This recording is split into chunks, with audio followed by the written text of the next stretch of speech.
Friends, sorry ஓரம் மடக்கும்போது நம்ம அந்த சாரியோட எந்த பகுதி ஓரம் மடக்கிறோமோ அந்த பகுதியில் ஒரு சிங்கிள் மடக்கு மடக்கிட்டு அடுத்ததாக ஒரு அரை இன்ச்சை விடவும் ஒரு கோடு கம்மி பண்ணி ஒரு பெரிய மடக்கு நம்ம மடக்கிடணும்.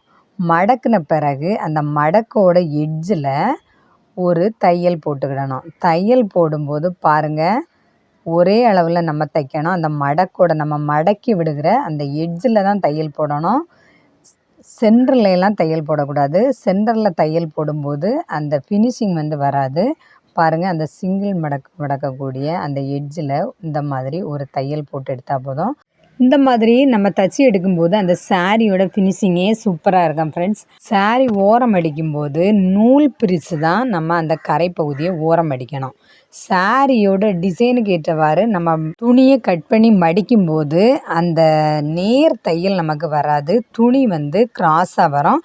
ஒரு சில சாரிகளில் கரெக்டாக இருக்கும். ஒரு சில சாரிகளில் அந்த சாரி டிசைனுக்கு ஏற்றவாறு அந்த அளவு கரெக்டாக வராது. அதனால் நமக்கு எந்த இடத்துல நம்ம மடக்கி தைக்கணுமோ அந்த இடத்துல ஒரு நூலை பிரிச்சுக்கிட்டு அந்த நூலை லைட்டாக நம்ம இழுத்து விட்டாச்சுன்னா அந்த நூல் அளவு கரெக்டாக வரும். ஒரு அத்தத்துலேருந்து ஒரு அத்தம் வரை வரும்.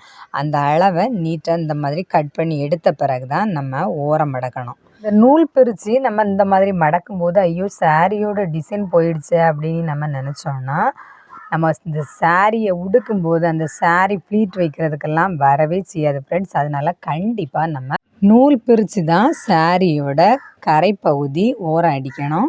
ஃப்ரெண்ட்ஸ், இந்த வீடியோ பிடிச்சிருக்கா? மறக்காமல் நீங்கள் பொன்ஸ்ரீ சேனலை சப்ஸ்கிரைப் பண்ணுங்கள், லைக் பண்ணுங்கள், ஷேர் பண்ணுங்கள், கமெண்ட்ஸ் பண்ணுங்கள். நீங்களும் இந்த மாதிரி நூல் பிரித்து தைச்சி பாருங்கள், ரொம்பவே ஈஸியாக இருக்கும். ஃப்ரெண்ட்ஸ், நம்ம பொன்ஸ்ரீ சேனலில் நிறைய வீடியோ அப்லோட் பண்ணியிருக்கோம். எல்லாமே ரொம்ப யூஸ்ஃபுல்லான வீடியோ தான். மறக்காமல் பாருங்கள். நீங்களும் இந்த மாதிரி தைச்சிக்கிட்டு இந்த சாரியோட ஃபினிஷிங் எப்படி இருக்குது நம்ம தைச்சிக்கிட்டு இருக்கிறது அப்படிங்கிறதையும் மறக்காமல் சொல்லுங்கள் ஃப்ரெண்ட்ஸ். சூப்பரான காட்டன் சாரியோட கரைப்பகுதி நம்ம நீட்டாக மடக்கி தைச்சி முடிக்க போகிறோம். சாரியில் ஒரு பக்கமும் கரை மடக்க வேண்டியது இருக்கும், ரெண்டு பக்கமும் கரை மடக்க வேண்டியது இருக்கும். எதுவாக இருந்தாலும் நம்ம நூல் பிரித்து தான் மடக்கணும் ஃப்ரெண்ட்ஸ். தேங்க்யூ.